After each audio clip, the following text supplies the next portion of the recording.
ஆந்திராவில் சமையல் எண்ணெய் ஏற்றிச் சென்ற டேங்கர் லாரி கவிழ்ந்ததால் டேங்கரிலிருந்து போட்டி போட்டுக்கொண்டு குடங்களிலும் பக்கெட்டுகளிலும் எண்ணெயை பொதுமக்கள் பிடித்துச் சென்றனர்.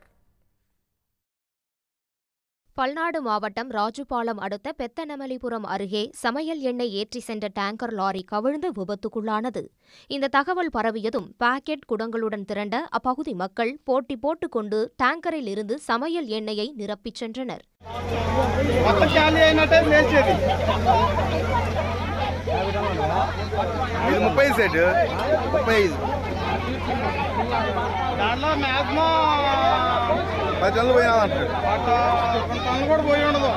இதனையடுத்து நிகழ்விடத்திற்கு வந்த போலீசார் முண்டியடித்து எண்ணெயை பிடித்துக் கொண்டிருந்த மக்களை அகற்றி போக்குவரத்திற்கு பாதிப்பு ஏற்படாத வகையில் டேங்கர் லாரியை அப்புறப்படுத்தினர்.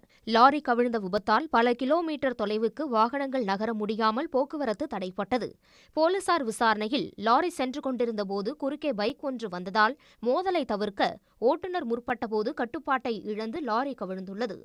உடனுக்குடன் செய்திகளை தெரிந்து கொள்ள சன் நியூஸ் பெல் ஐகானை கிளிக் பண்ணுங்க.